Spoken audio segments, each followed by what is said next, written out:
in my life. We're talking about Fred Goodell, right? Yeah. And you're saying he was chief engineer for International Division 4. The way he described, no drawing, every part of that Mustang structure, he's incredible. He explaining verbally, not looking at the drawing, just like he pointed out each drawing, dimensions, just that precise. He's a genius, I think. I was really impressed. And I liked him. Well, he gave me a job, of course, but I was totally impressed with his knowledge about automobile, and he accepted everything I did. He simply fall in love with my stuff, whatever reason may be, just my lucky break. Yeah. I find it very incredible that you, as a Korean man, designed America's biggest legend of a car. Is that fascinating to you? That's what I'm wondering, how and why. So you gotta be somebody up there guided me to follow that path, otherwise it wouldn't happen. Can you imagine I supposed to become an aeronautical engineer, remember? Because I designed that little funnel, made a model. First guy in the class I did impress my instructor. He told me which design school to go to. So I went there. That's the big beginning. Is there anybody like in the whole car business that you idolized or you looked up to? Did you look up to anybody? Did you think of any particular? Was there did you have a favorite car in the '60s that you were kind of? My first car was Dodge Ram, 1955 Dodge Ram. I came to country in 1967. I got the 2-year-old car because the car broken down. I had to fix myself. I got that car for $700. Dodge Ram, only 2 years old. That was the beginning. Then I had play with the Packard, of course.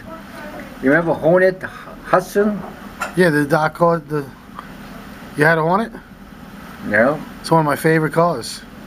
Yeah, that's another car I fall in love with. Which year was your Hudson? Yeah. Your Hudson Hornet. Hudson Motor Company, yeah. Yeah, great car. Yeah. Big boat. Very famous. I think they won the racing in 1954, 1953. It reminds me of my own name. My last name's Shadoff, and in 1953 there was a California company called Chrysler. It was called the Shadoff Special, and the guy won the Salt Flats, ran at 250 miles an hour. Something crazy. I happened to find this car on the internet. I bought a little model. Guy from Italy made it, custom made. It was $200-something for a 4-inch, but it was my name and I had to do it. But it's got a little history. But so the Hudson inspired you?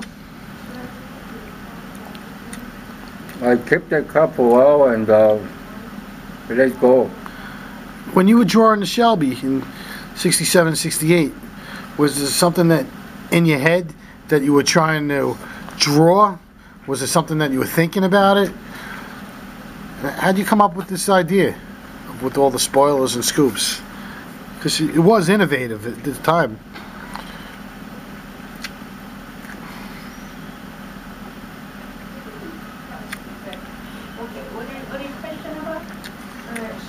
In the beginning, I liked the car with the air scoop and some kind of opening. People say American car doesn't have that many openings. Car you want to design something kind of air scoop, all kinds of stuff. How come? It's a little different and functional. Can you imagine? I say that if we let the air into, like a disc brake to whatnot, better cooling system. You gotta have a natural air. Why not? Why not? Things like that. I'm trying to... At the college, excuse me, I think you got a more basement set up the paper. I proposed Right. all-wheel drive, the four-wheel drive, could go off-road, rough terrain.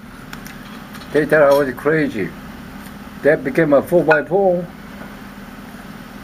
So many years later.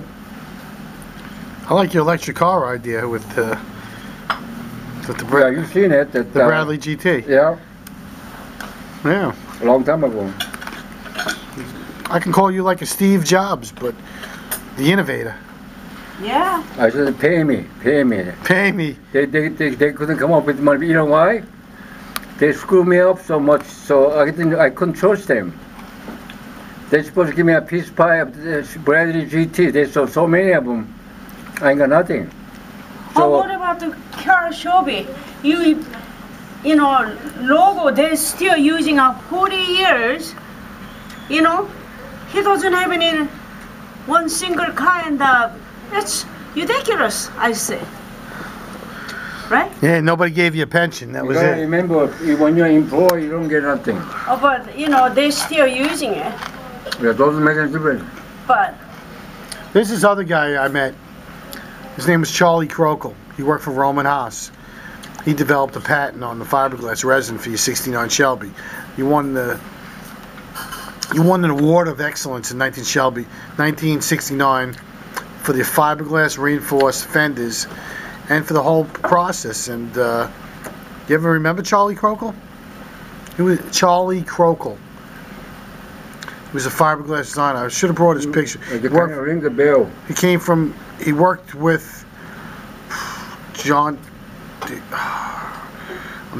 I got some names written down. I know we worked with John Kerr a little bit, but he came in specifically from Roman Haas to design the fiberglass. But this guy Charlie Crokel, he worked for Roman Haas, and he's got a patent with Roman Haas, and he doesn't get a penny from it either, because he worked for the company. Your company, man. Are you getting a pension from them still? You get a pension from GenCorp? What company? You don't get it. Do you get a pension from GenCorp? No.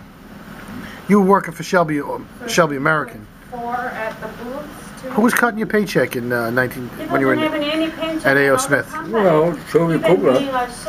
It was Shelby Cobra. Shelby American. Shelby American. Mm-hmm.